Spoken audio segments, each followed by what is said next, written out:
Marcus Cole held his breath as the alien sensor sweep passed over his position.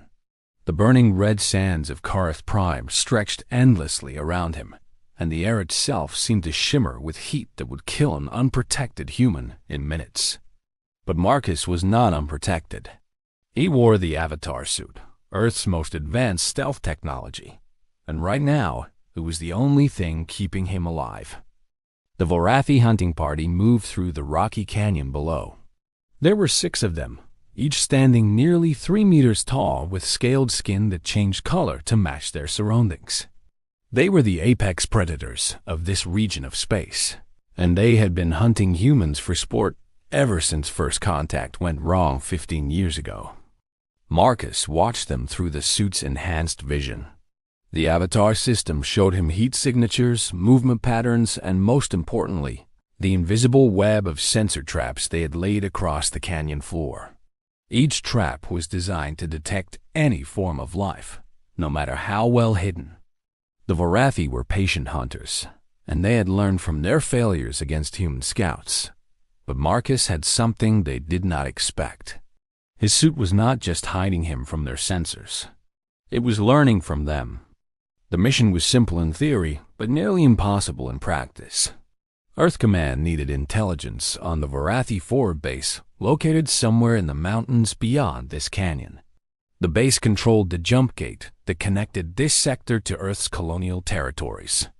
If war came, and everyone knew it was coming, that base would be the key to everything. 3 scouts had been sent before Marcus. None of them had returned. He moved slowly along the ridge, each step calculated by the suit's eye to create minimal vibration. The Avatar technology was a marvel of human engineering. It did not simply cloak the wearer like older stealth systems. Instead, it created a perfect sphere of silence around him. No heat escaped. No sound traveled. Even his own heartbeat was dampened so that advanced acoustic sensors could not detect the rhythm of life. The Vorathi leader stopped and raised one clawed hand. The others froze instantly. Marcus felt his stomach tighten as the creature turned its head, scanning the ridge where he crouched.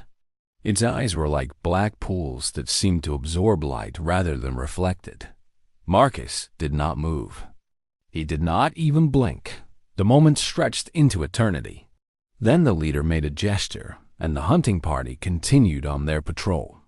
Marcus allowed himself one quiet exhale. He had been on Karth Prime for 18 days now, moving only at night when the temperatures dropped from deadly to merely dangerous.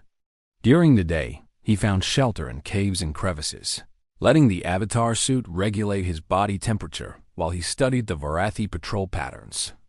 The aliens were methodical. They believed in overwhelming force and superior numbers.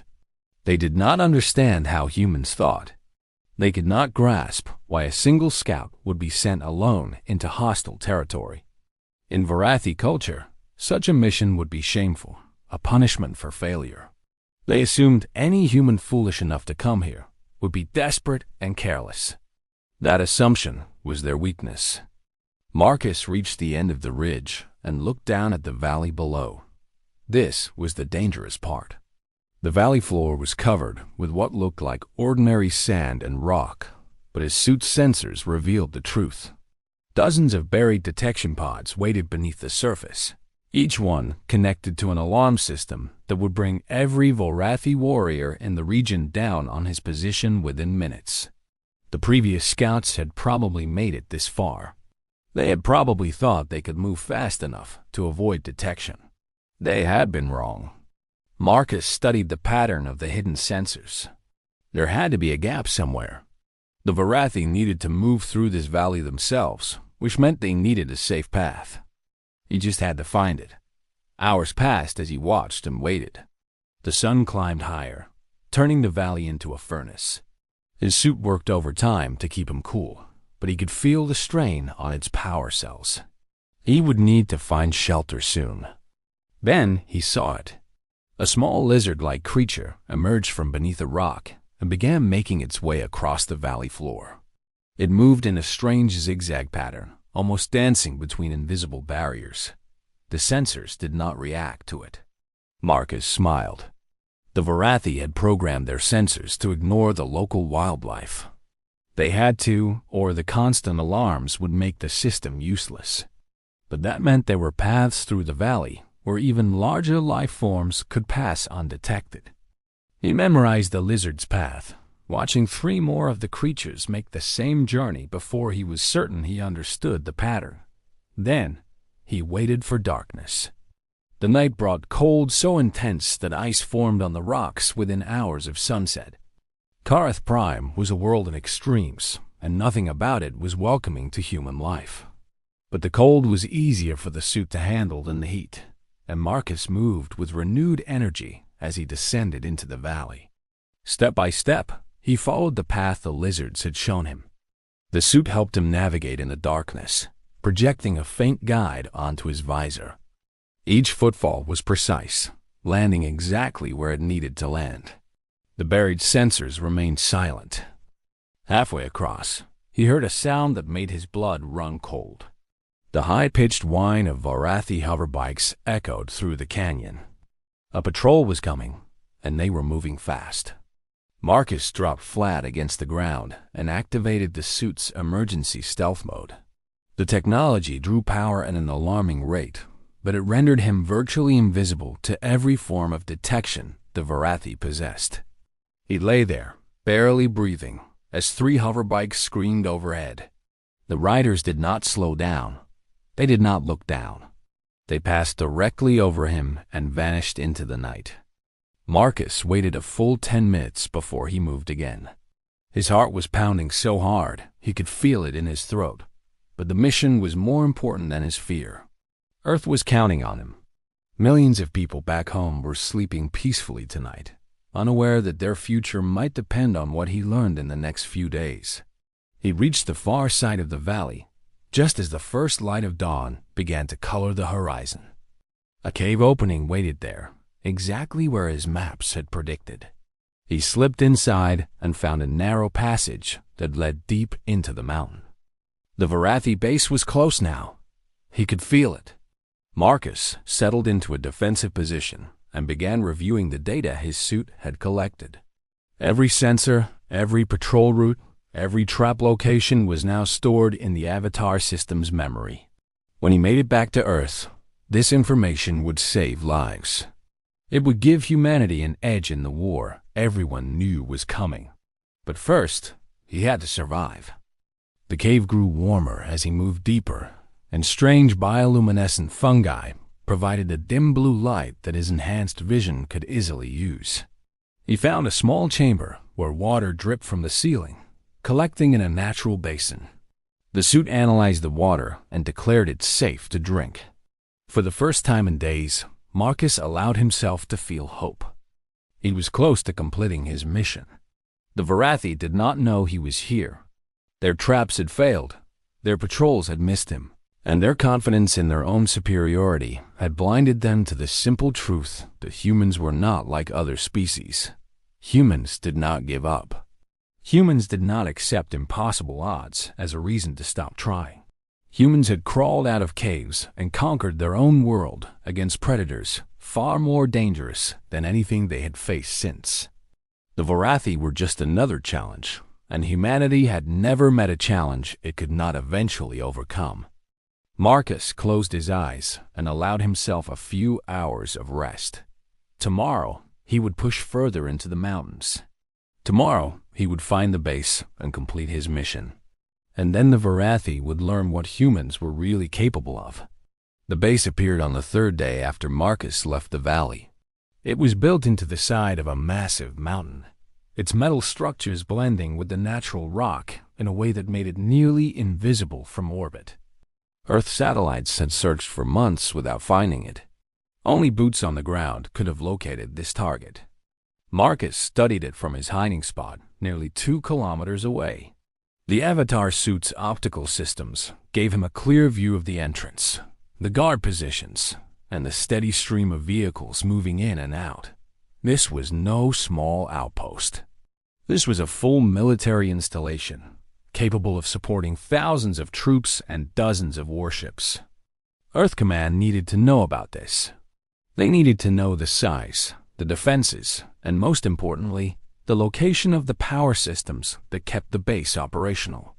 A surgical strike could cripple Varathi operations in this entire sector, but only if they had precise targeting data. Marcus began the slow work of gathering that data. He spent 2 days in his observation post, never moving more than a few meters in any direction. The suit collected every piece of information available, building a detailed 3-dimensional model of the base in its memory. He watched the guards change shifts, noted the patrol schedules, and identified what appeared to be the main command center near the top of the complex. On the 3rd day, his luck almost ran out. A Varathi scout team passed within 50 meters of his position. They were not following a normal patrol route. They were searching for something specific, and Marcus felt certain they were looking for him. He activated the suit's deepest stealth protocols and pressed himself against the rock wall of the narrow crevice where he had taken shelter. The power drain was enormous, and warning indicators began flashing on his visor. But he held position, refusing to move, refusing to breathe. One of the Varathi stopped directly in front of his hiding spot. The creature was so close that Marcus could see the individual scales on its face, the way its nostrils flared as it tested the air for any trace of human scent. The suit blocked his scent as effectively as it blocked everything else. But watching the alien hunter standing arm's length away was terrifying. The scout made a clicking sound with its throat, communicating with its teammates in their strange language. Marcus did not understand the words, but he understood the tone. Frustration, confusion.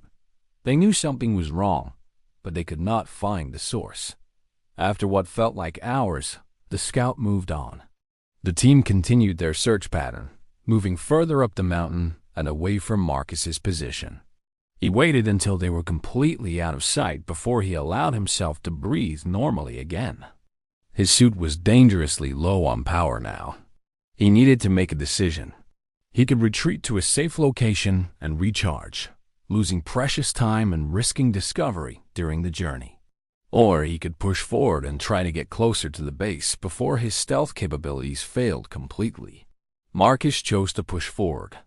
He moved through the rocks like a ghost, using every trick he had learned in years of training and weeks of surviving on this hostile world.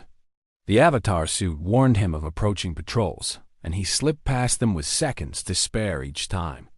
The Varathi were increasing their security, clearly suspicious that something was wrong, but they still could not find him. The base entrance was protected by an energy shield that would detect any attempt to pass through. But Marcus did not need to enter the base.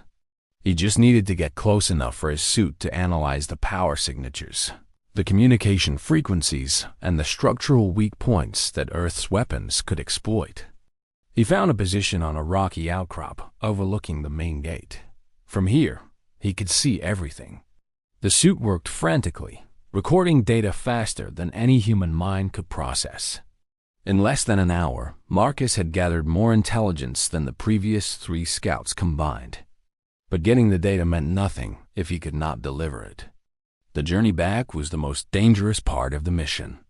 The Varathi were on high alert now, and Marcus had to assume they would be watching every route out of the mountains.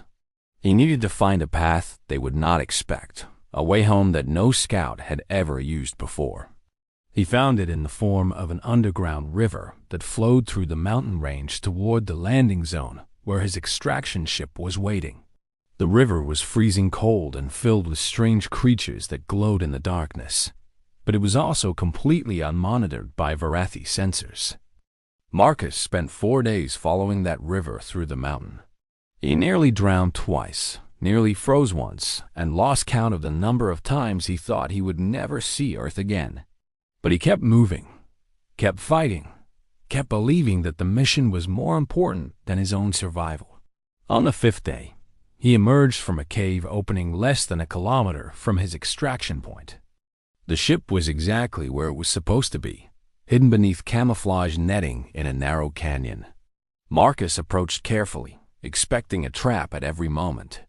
But the Varathi had not found the ship. Their confidence in their sensor networks had betrayed them again. He climbed aboard and initiated the launch sequence. The small vessel rose into the air, cleared the canyon walls, and accelerated toward orbit before the Varathi could respond. Warning alarms flashed on his console as alien fighters scrambled to intercept, but the ship was faster. It reached the jump point and vanished into hyperspace before a single shot could be fired. Marcus sat in the pilot's seat and watched the stars blur around him. He was going home. He was carrying intelligence that would save countless lives. And he had proven something important, something that the Varathi and every other alien species needed to understand. Humans were not prey. Humans were survivors, adapters, and fighters. They came from a world that had tried to kill them for millions of years, and they had conquered it. They would not be intimidated by alien hunters or alien traps or alien technology. The avatar suit had performed perfectly, but it was just a tool. The real weapon was the human inside it, the stubborn refusal to accept defeat, the creative thinking that found paths where none seemed to exist, the courage to keep moving forward when every instinct screamed to give up. Marcus Cole was just one scout, one human among billions. But his mission would change the course of the coming war. Earth would be ready. Earth would fight. And Earth would win. Because humanity had been moving through burning silence since the first human ancestor looked up at the stars and wondered what was out there. The universe was vast and dangerous and full of predators, but humans had faced predators before. And they had always found a way to survive.